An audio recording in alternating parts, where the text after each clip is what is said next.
Aku mencintai orang-orang soleh, meskipun aku bukan termasuk di antara mereka. Semoga bersama mereka aku bisa mendapatkan syafaat kelak. Save your knowledge. Allahumma salli ala Muhammad. Bismillahirrahmanirrahim.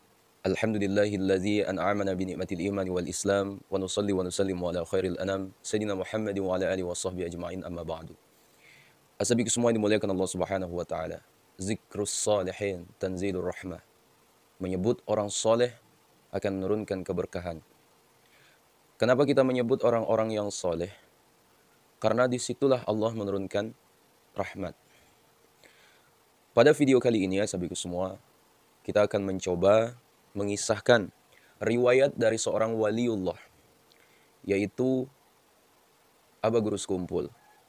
Siapa yang tak mengenal beliau dari mulai Sumatera, Jawa, maupun luar negeri. Dan salah satu termasuk haul terbesar di Asia dan akan terus bertambah orang-orang yang datang setiap kali haulnya. Azabiku semua, ada kisah menarik ketika kewalian Abah Gurus Kumpul dibongkar oleh Wali Majzub.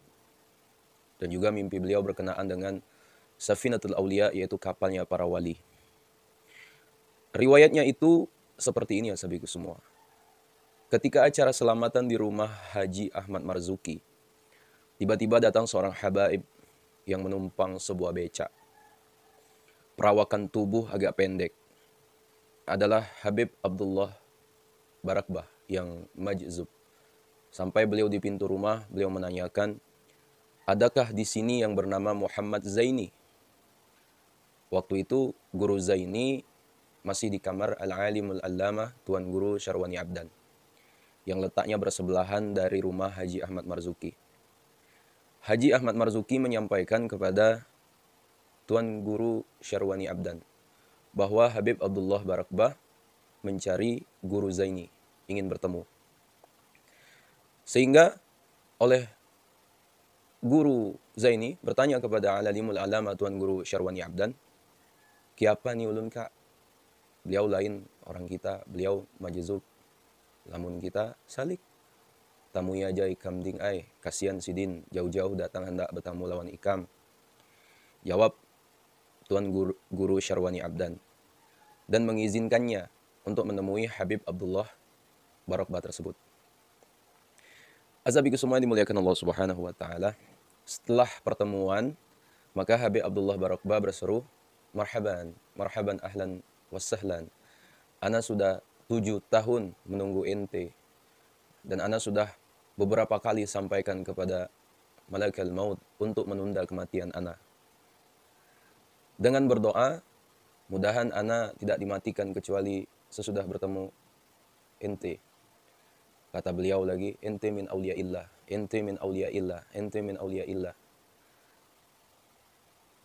Sebenarnya antara Habib Abdullah Barakbah dan Guru Zaini tidak pernah saling bertemu. Namun pertemuan mereka hanya di dalam mimpi. Sesudah pertemuan itu, Habib Abdullah Barakbah pun meminta diri untuk pulang tanpa mengikuti acara selamatan tersebut.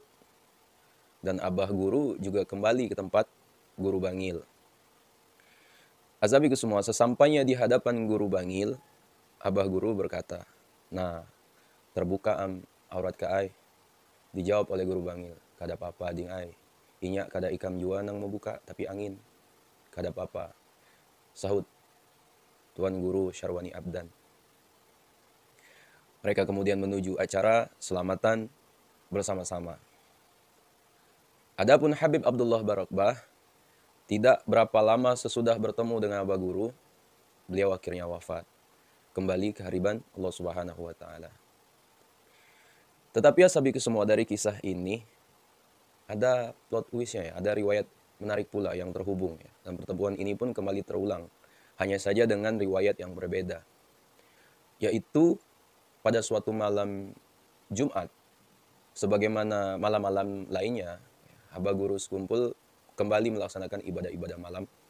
Ya, usai sholat malam, beliau lanjutkan membaca surah Al-Kahfi, lalu tidur di pembaringan dengan hati tentram. Dalam tidur beliau, itu bermimpi berada di pinggir pantai dengan hamparan pasir putih yang sangat luas. Aba Guru yang dikala itu masih muda berdiri di sana, menghadap laut biru membentang tak berujung.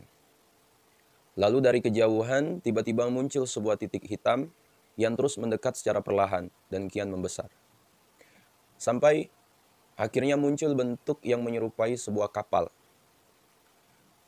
Di pinggir geladak kapal itu terbentang tulisan berwarna kehijauan yang berbunyi Safinatul Aulia, yaitu kapal para wali. Kapal itu kemudian berlabuh persis di hadapan Aba Guru. Dari lambungnya terkuak sebuah pintu. Terlihat di pintu itu seorang penjaga dengan pakaian dan serba putih. Aba Guru terpesona hingga tak terasa kakinya melangkah menuju pintu yang terbuka. Namun, asabiku semua, sang penjaga itu menghalanginya dan dengan suara keras melarangnya masuk. Aba Guru terkejut, lalu tidurnya terjaga. Matanya dibuka lebar-lebar dan beliau tersadar bahwa semuanya hanyalah mimpi belaka. Asabiku semua, mimpi serupa terulang lagi pada 2 malam Jumat berikutnya. Namun, pada mimpi yang ketiga terjadi perubahan jalan cerita. Aba Guru pada mimpi pertama dan kedua tidak dibolehkan masuk. Pada mimpi ketiga ini justru dengan ramah dipersilakan masuk. Asabiku semua, setelah masuk ke dalam kapal, beliau melihat banyak orang yang semuanya memakai pakaian serta sorban serba putih. Sebagian ada yang dikenalnya, tapi lebih banyak lagi yang asing baginya. Lalu muncul seorang tua berwajah cerah menghampirinya, menyapanya dengan santun dan ramah, dan kemudian memeluknya.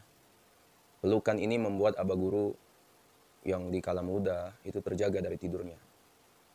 Sampai sekian lama Aba Guru tidak pernah tahu siapa orang tua itu dan kenapa ia memeluknya begitu rupa. Selang 10 tahun kemudian barulah Abah mengetahui bahwa lelaki tua dalam mimpinya itu bernama Habib Abdullah Barakbah saat menemuinya di Bangil. Azabiku semua, Masya Allah, inilah sedikit riwayat dari orang soleh. Ya. Setidaknya dengan riwayat ini bisa menumbuhkan dalam hati kita untuk lebih bersemangat lagi dalam beribadah. Ya, Imam Asy-Syafi'i pernah berkata, qala al-Imam Asy-Syafi'i, uhibbu as-salihin wa lastu minhum. Ya, la'alli an anala bihim syafa'ah. Wa akrahu man bida'at khul ma'ashi wa in kunna sawa'an fil bida'ah. Wa akrahu man yudi'ul umra lahu walau kuntu amra'an jammal ida'ah. Imam Asy-Syafi'i rahimahullah itu berkata, aku mencintai orang-orang soleh, meskipun aku bukan termasuk di antara mereka. Semoga bersama mereka aku bisa mendapatkan syafaat kelak.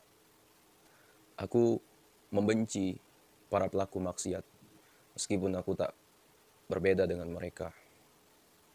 Aku membenci orang yang membuang-buang usianya dalam kesia-siaan, walaupun aku sendiri adalah orang yang banyak menyia-nyiakan usia. Asabiku semua, kita sangat yakin bahwa pernyataan yang diabadikan di dinding makbarah beliau di Mesir itu sebagai bentuk ketawaduan beliau. Ya, tidak ada satupun yang menampik bahwa Imam Syafi'i adalah ulama yang soleh. Namun hal ini menjadi pelajaran penting bagi kita. Kesolehan, kealiman, nasab sekalipun bukan untuk disombongkan, melainkan untuk diperjuangkan. Ya. Betapa agungnya mencintai orang-orang yang soleh, meskipun kita tidak termasuk kelompok mereka. Al-mar'u ma'a man ahab. Ya. Dengan mencintainya, kita berharap agar mendapat pertolongan Allah Subhanahu wa Ta'ala. Sama halnya ketika kita tidak menyukai perilaku orang yang maksiat, padahal kita sadar betul masih termasuk kalangan orang yang bermaksiat. Dengannya Semoga Allah Subhanahu wa taala menghindarkan kita dari jeratan mereka. Di akhirat nanti ya, tidak dikelompokkan bersama mereka, melainkan bersama orang-orang yang soleh. Amin ya rabbal alamin. Tapi semua yang dimuliakan Allah, mungkin itulah yang dapat saya sampaikan. Sekiranya video ini bermanfaat, jangan lupa share pada orang kita cintai, dan juga jangan lupa share ke akun media sosial kalian yang lainnya agar jauh lebih bermanfaat lagi. Wallahu a'lam. Wassalamualaikum warahmatullahi wabarakatuh.